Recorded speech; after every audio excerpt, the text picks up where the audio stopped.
Bismillahirrahmanirrahim. Assalamualaikum warahmatullahi wabarakatuh.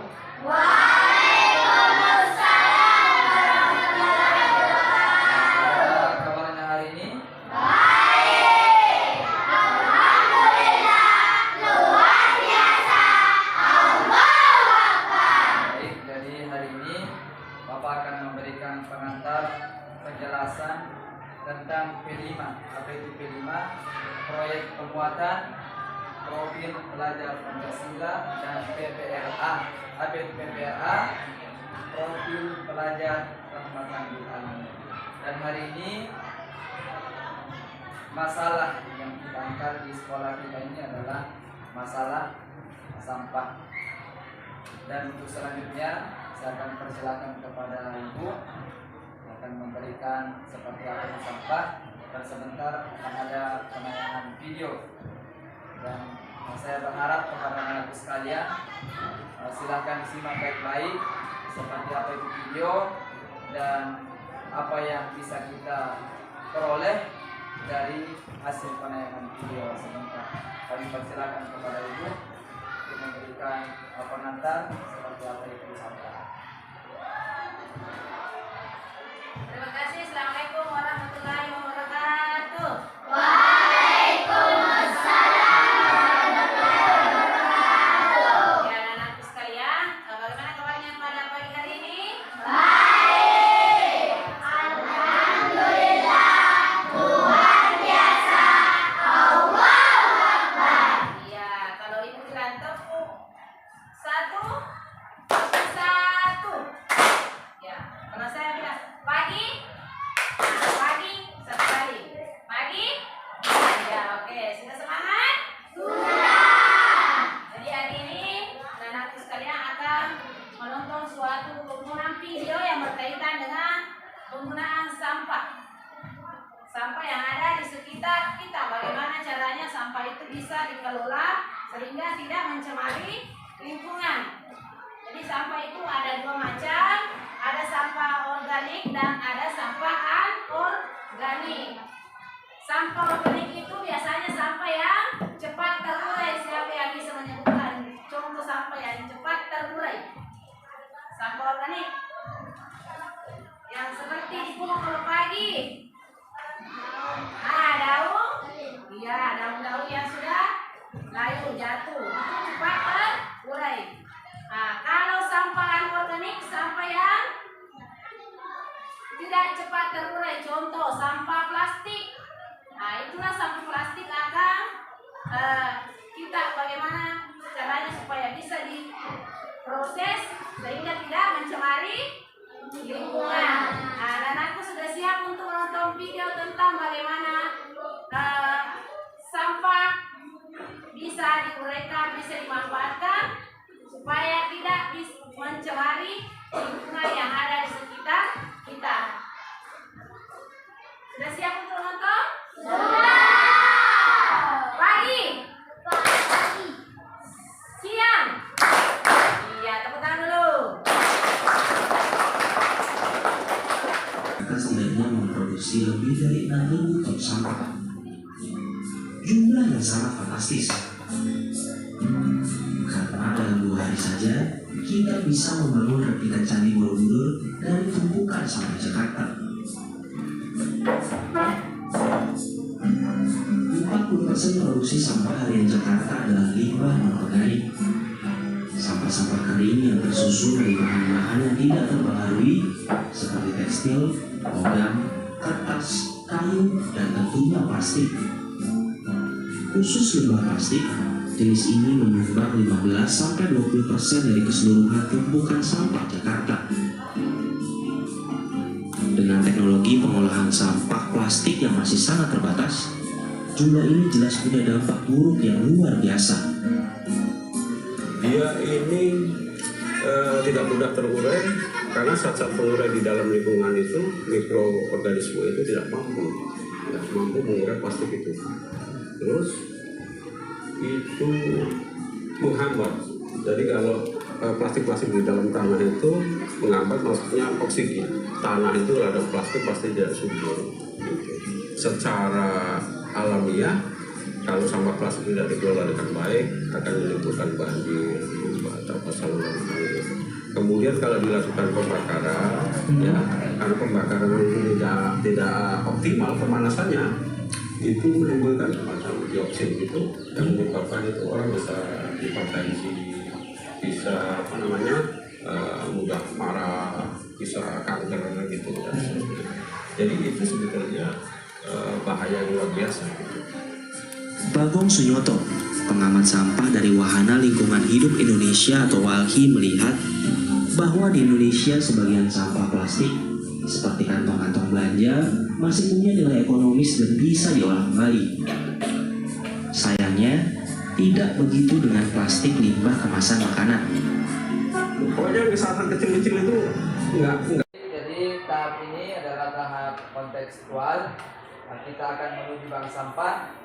Kita akan memilah sampah anorganik, sampah plastik yang bisa dimanfaatkan untuk didaur ulang. Oke, ayo kita menuju ke bank sampah mulai dari kelompok 1.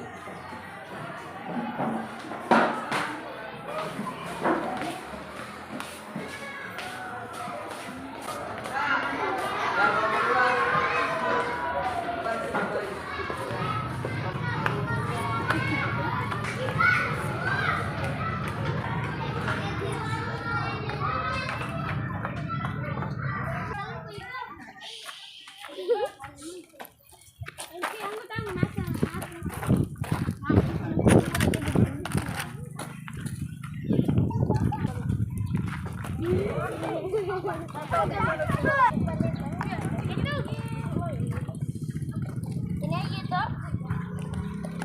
Ini dia.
Assalamualaikum.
Jadi setelah kita melakukan bagaimana pengenalan sampah itu sendiri, kemudian yang kedua ketika anak-anakku langsung melihat langsung jenis-jenis sampah yang ada di bank sampah, dan yang ketiga yaitu tahap pelaksanaan karya dari sampah itu sendiri yang bisa didaur ulang. Ya, jadi refleksi anak-anakku seperti apa mengenai 3 tahapan yang sudah kita lalui. Ya, coba ya. Oh, ternyata melalui tayangan video saya sudah membedakan sampah organik dan anorganik. Ya, jadi April ini sudah bisa membedakan sampah organik dan anorganik. Coba Padil. Oh, ternyata sampah organik sangat mudah terurai, tetapi sampah anorganik sangat lama terurai. Mungkin bisa sampai puluhan tahun baru bisa terurai. Ada contohnya untuk sampah anorganik?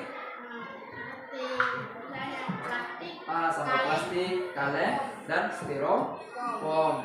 Kemudian waktu tahap pemilahan sampah, ya, coba Gadis. Aku memilih pemilahan sampah, ternyata di bank sampah menggunakan sampah anorganik seperti sampah plastik. Jadi waktu memisahkan sampah ternyata di bank sampah itu kebanyakan adalah sampah anorganik, yaitu sampah-sampah plastik dan sisa-sisa makanan, pembungkus makanan yaitu styrofoam. Kemudian waktu pelaksanaan kemarin setelah dipisahkan sampahnya, kita masuk pada pelaksanaan karya apa yang bisa dihasilkan dari sampah anorganik itu sendiri untuk bisa didaur ulang. Mungkin apa refleksinya? Bisa?